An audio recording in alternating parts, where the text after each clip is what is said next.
Hello everyone, welcome to this week's update video for the 14th of November, and here we are posing an interesting question that has been around for quite a while, but I think the answer to the question has changed over the past few weeks. That is, has Microsoft Flight Simulator arrived on the scene for blind pilots? That is to say, is it a serious simulator? And I think the answer is now very rapidly becoming yes. By serious simulator, I mean, does it have a complex aircraft that can be accessed and flown on a full flight on something like the VATSIM network? And the PMDG has reinvigorated the simulator. That's down to PMDG, not really the simulator, but a great aircraft that, of course, TFM has access to now, given the recent SDK updates and TFM's work within the preview. With the release of Sim Update 11, it is now to a point where it is usable. I wouldn't say fully accessible. There's still work to do. As always with a lot of products, there's always work to do. So what has changed? Well, you can easily select the aircraft now by using the search box. So you can select the PMDG. The options dialog is somewhat improved. There are elements to it, such as the ability to scroll easily with the keyboard, that need to be improved. Also, the key mappings, I've been told, and I've actually witnessed it myself with other people using it, it needs to improve. The screen when you're actually trying to assign a key mapping is not usable, doesn't read with narration, which is a bit of an annoyance. If you have a joystick that has, or a controller, that has a default set of mappings, such as Thrustmaster, for example, then you will be able to at least fly. You'll have all the basic axis assignments. If you don't, then things will be a little bit more difficult for you, and this is part of the some of the problems. I mean, I have a honeycomb throttle quadrant, for example. Quite how we're going to assign that is another matter. You would have to make custom assignments, and that is not really doable at the moment, so that needs to be improved. However, is it a serious simulator in that now you can actually do full flights? I believe so. It takes quite a bit of configuring. You'll need to configure First Officer Next. You will need to configure the simulator and your options, of course, not least your assistance options, and you'll need to configure the PMDG. But once you've done all that, it is certainly doable. There are still things to be worked out, and I'll go through them. TFM certainly still has some issues with repositioning to runways. I've seen several people have issues on takeoff where they've perhaps not been on the center line or on the runway correctly. It seems to maybe perhaps not put you quite on the center line or a little bit further down the runway than expected, so be aware of that. Some people have had issues with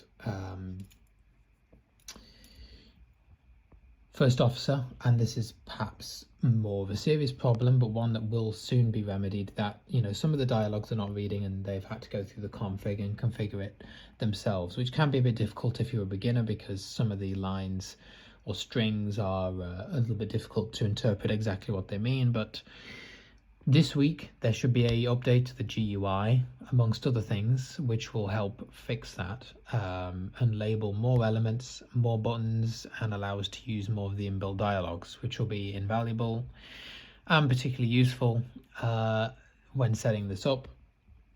So as long as that all goes to plan, we will be in a great position. And the PMDG, obviously, as we knew, sounds better within Microsoft, performs better, and is getting more updates. So it's a great thing that we can access it. Microsoft, I should add, is more intensive. So if your system struggles with P3D, you might struggle with Microsoft. And by no means does this mean that P3D is finished for us. That's not what I'm saying by saying, oh, Microsoft now a serious simulator.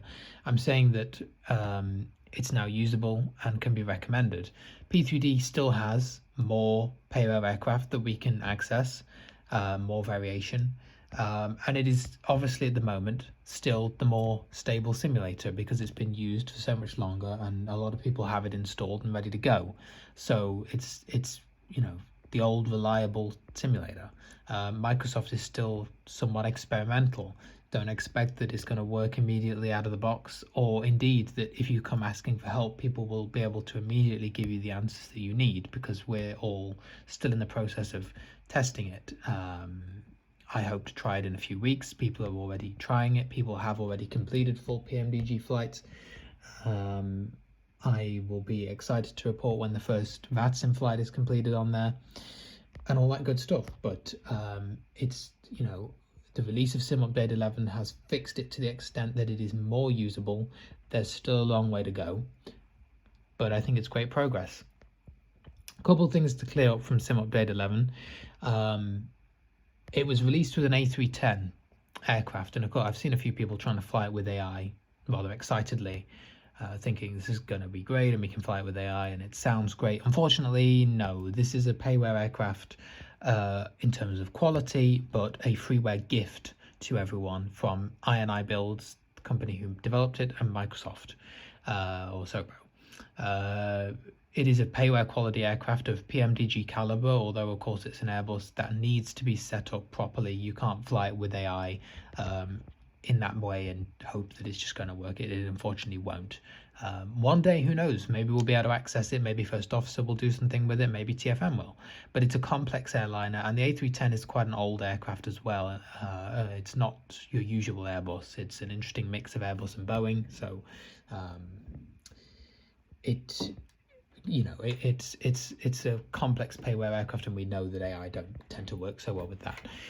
AI in general has been fixed to an extent that it will at least go to the correct altitudes. It flies approaches somewhat better and more stable. Still does the odd go around from what I've been told, but it is generally okay, which is a nice thing. You know, if you want to relax and do a flight with AI, you can, especially if you like general aviation. It's good.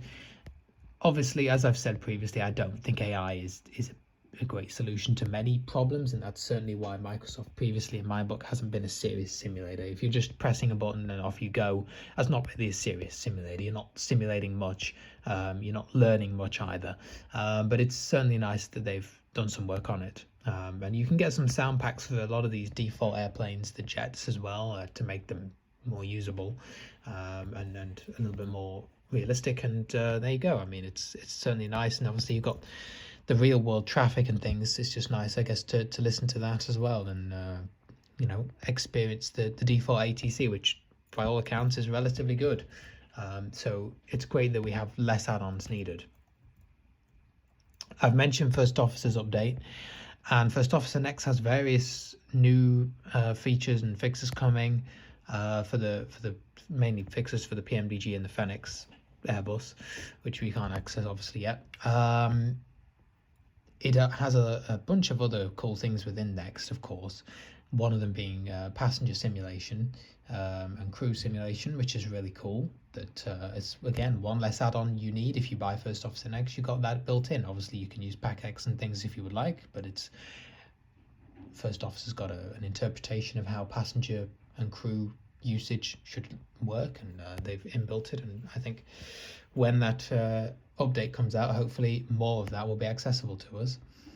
But you can get it set up to work right off the bat, and you'll hear passengers boarding and attendants, etc. And it's all pretty well integrated, of course, with SimBrief, First Officer Next. That's not new, we knew that. Can program a lot of the FMC. I would point out here that perhaps it's rather an old-fashioned view now, but do make sure you know how the FMC works, whether that means turning the automation off sometimes and doing this for yourself, programming things. You really need to know what all the pages do, what all the functions do. If you have to reprogram something in flight or use one of the more advanced elements of the CDU, and you just let First Officer do everything other than, you know, you've done the odd bit, SID and star programming, whatever, you may struggle. And as a beginner, I think it's great to learn those kind of things. So, you know, take the time to, if not at least program it yourself, at least make sure you're looking through what First Officer's done, and don't just assume it's done everything correctly, because you should really know the details of your flight plan. It also helps you retrieve important information from SimBrief, and if you were just letting first officer do everything, you lose part of your knowledge. So that's pretty important. But first officer next also moving in the right direction. I think that's probably the sentiment of all of this. Everything's moving in the right direction. It's by no means perfect, but it's crossed the line from being a bit of a mess around simulator to more of a serious simulator that can now be used with the PMDG, which is great for us. And as this happens, BVI Virtual, we're helping people all the time, training people up, and generally that's what our community does as a whole. I would just say, do remember as well, these planes come with, PMDG comes with a large manual. I know it seems dull to have to read so much stuff, and you don't have to read the whole thing, but it comes with a great manual. Okay, there are tutorials out there as well. If you come into the community or come in asking for help and you have no knowledge of anything, you don't understand what any of the FMC functions do, you don't understand what any of the systems do, it's very difficult and time consuming. So I get that some people might want more hand holding than others, but just try and the more pre-reading you do, there's stuff on bvipilots.net under our PMDG section. There's tutorials that I've done. I have a full PMDG tutorial for the 737 up on this channel, which is quite old now, but still pretty much all relevant.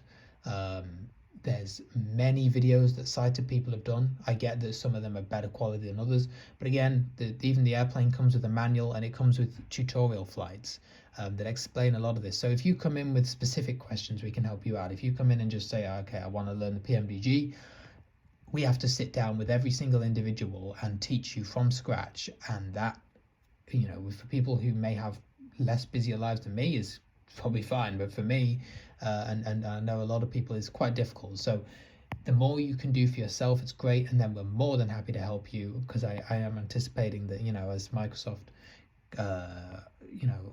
gets more serious and usable for us BVI pilots, there's probably going to be more people coming into the community, new or returning, and looking to get back into this, and that's absolutely wonderful. We're really delighted to have you, but just make sure that you are using the resources that are available to you. It shouldn't take somebody to have to sit down with people every time and go through everything from scratch, or I'm going to do lessons or something. That's not necessary. All the resources are available. Just take some time and effort to go and read, and if you're not willing to do that, then it's probably not for you. In terms of Talking Flight Monitor, a lot of the things we've already discussed. It is hoped that the PMDG release, that is both P3D and Microsoft, as we previously discussed, cross compatibility, will be done by the Christmas vacation, and we'll have a full release. Some other features, SimBrief was talked about in the podcast. That is still being discussed. If you've got any ideas, feel free to throw them across to TFM. Again, the idea being that you'll pull up a dialogue, it'll pull your latest SimBrief plan, and eventually you'll be able to choose options within TFM as to what you want displayed, and there'll be some kind of tab order where you can view all the key information about your flight plan, which will be great. It may also help the freeware flight planner in the future as well. The keyboard helper, this is pretty cool. So you can do right bracket question mark and hit any key combination to get a basic description of what it'll do.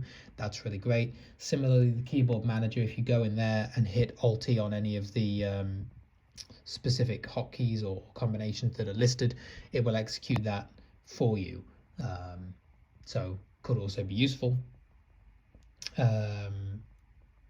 And also the discovery of checklists. So PMDG comes with some checklists that were found, and PMDG have given TFM permission to use them. So that's also really useful, and they seem pretty detailed.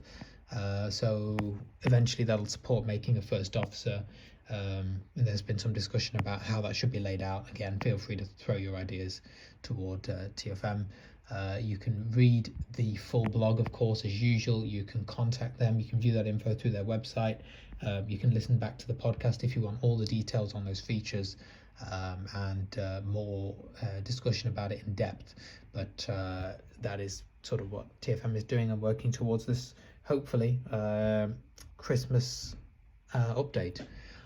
Right, I think that's going to do it. I hope you enjoyed, and happy flying, happy experimenting with Microsoft. Hopefully next week I'll be able to report that the first officer update has gone well, and that it's been, you know, released at some point after the time of recording. So yeah, keep enjoying all the flights. I'll see you for the next video.